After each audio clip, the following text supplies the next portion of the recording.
Greetings Mech Warriors and welcome back to another MekHQ for Campaign Operations video. And today we're going to have a look at Infantry. I've done Infantry as a separate video to the other units of aerospace and vehicles because Infantry can be a little bit more fiddly to manage in MekHQ because we actually treat each of those individual people within the infantry platoon as an individual, so it can actually become a little bit more complicated. So normally to get infantry, we would just treat them like a unit by going to marketplace purchase unit, and if we go to the let's go for foot platoon and change that filter to all, then you can see you've got the basic foot platoons here. You've got foot platoon, laser, scout. Actually, I think to click on introductory. No, there we go. So we've got machine gun, laser, flamer, rifle. So we're going to choose just to have a straight up rifle platoon and an SRM platoon. So foot platoon, SRM, foot platoon, rifle. Now the cost it gives here are the same as the costs that are shown in the master unit list. If you don't know how infantry costs are worked out, they're worked out as 2,000 plus the square root of the cost of their weapons times by the number of units. So it will be 80 credits for a 80 C-bills for an auto rifle, so it's 2,000 plus the square root of 80 times by 50, and that's how they work out this cost. There's also an additional cost if you are taking them as anti-mech trained. They actually take 2.5 times the cost because the amount of training. That reflects the fact that you've got to buy them the anti-mech kits, which is like the explosives and the ropes and grappling hooks that they use to actually scale mechs, and to give them an anti-mech skill, because if they are not trained, they are basically got an anti-mech skill of 8, and they can't make anti-mech attacks because they don't have the anti-mech kit. So technically, you can only make the anti-mech attack if you've got the kit. So if I look at the difference between foot platoon rifle here and foot platoon anti-mech rifle, the difference is that they cost. If I move that across so we can see the whole slide, they cost 2.5 times the amount. Okay, so here we are.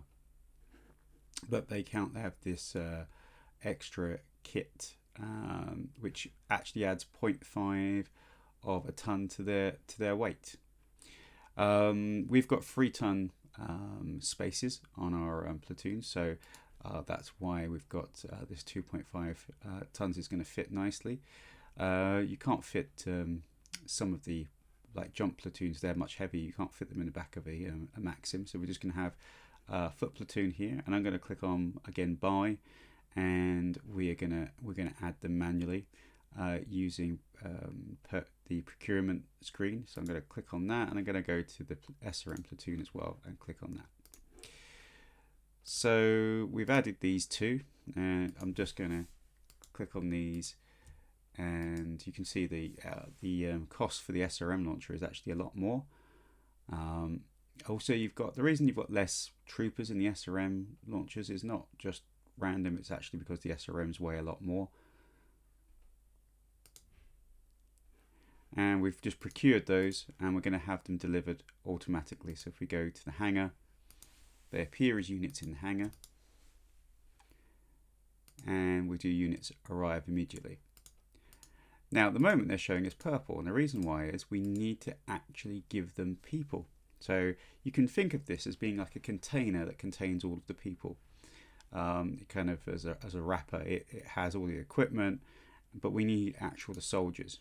And again, the easiest way to do this is simply to right click and to go to GM mode and do add minimum complement, and that will just hire 28 soldiers because it's a foot platoon. Standard foot platoon is 28, and we'll go to the other one and again do GM mode and do hire add minimum complement. There we go.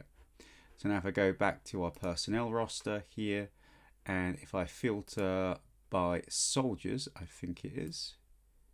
There we go, soldiers. I can see all of our soldiers and their 2 platoons here.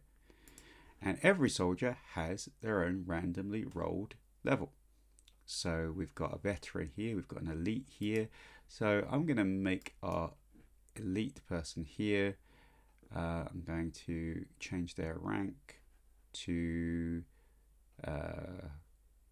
sergeant. And I'm going to change this person, the SRM here, we've got an elite person here, so I'm going to change their rank to sergeant. Okay, to have 1 officer per group. And that's basically it. And if you want to know how they work out the skill, if I just look at, if I show skills here, infantry skills, then you can see you've got the small arms skill here and the anti-mech skill here. Some of these have got anti-mech training and some haven't.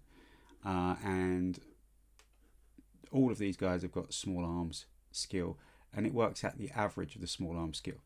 So if I go back to the hangar and click on now the foot platoon SRM, I can see I've got the number of soldiers, 6 squads of 4, 24 soldiers, and it doesn't show the skill there.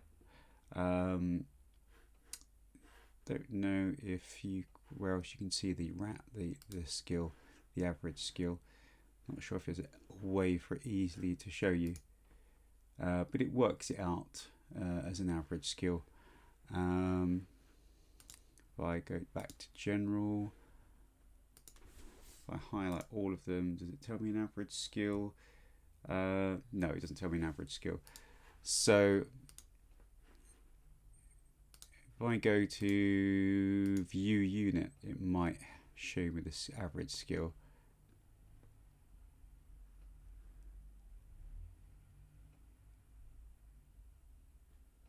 Can't see it at the moment. But that's how you get the infantry, that it rolls them up randomly, and then each individual infantry personnel, okay, can be moved independently of their equipment from one place to another. So if you want to, send Ian Mew to replace a dead person, you can change the unit is in. But the other one that's quite useful is you can record the damage manually. So in campaign ops, if a soldier is, in inverted commas, killed, so in other words, he's crossed off, his box is crossed off, he isn't actually truly dead, he's just injured, and then you roll 2 dice, and on a 7+ he survives, but that's where it just says he's injured on a 7+. So what I would do is I usually just roll a d6 and apply that many hits, and ignore the 6 or re-roll the 6, and to work out, just basically roll a d5 to work out how many injuries to give them. So that's how you manage infantry. So it's a little bit more tricky, and you've got a lot more people here. The other thing that this will affect, because I've got so many more people now, I'm going to need a lot more admin. Apparently all these soldiers like to complain, and so they need a lot more HR people. So you can go to, again, report and unit rating, and you can see the number needed is 17, needed 7 available. So I'm going to need 10 more admin personnel. So I can go to bulk hire personnel, and I can go to admin.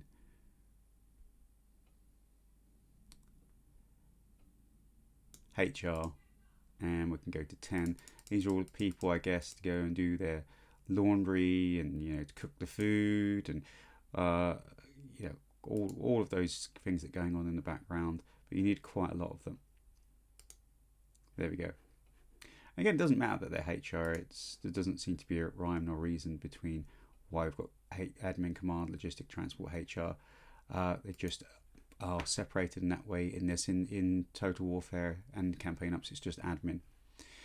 So now we're up to full strength. If we go to reports and unit rating, I can see that we've got a full complement here. One last thing, we can actually allocate these into our TO&E. So I'll go to our TO&E. We can create a new force. So add new force. Infantry company. Remember, a company of infantry is 4 platoons. We're only going to have 2 platoons in our infantry company. And let's add unit to force infantry. Here we go. Add unit to force. And we can put a nice logo up here. So add change name. Here we go. Not change name. Sorry. Force icon. Change force icon. And we've got our basic Stratops, or even just our basic NATO symbol of foot infantry here. So we can just click on that. So that's our infantry there, and we can also load them. So we can go to our vehicle lance, and we can go to our 2 maxims here, and we can load them. You don't do it here, actually. You do it in the infantry company. You can say, right, they're going to be loaded. I think you might have to do it in the hangar. So actually, if I go to the hangar, let's try doing it there.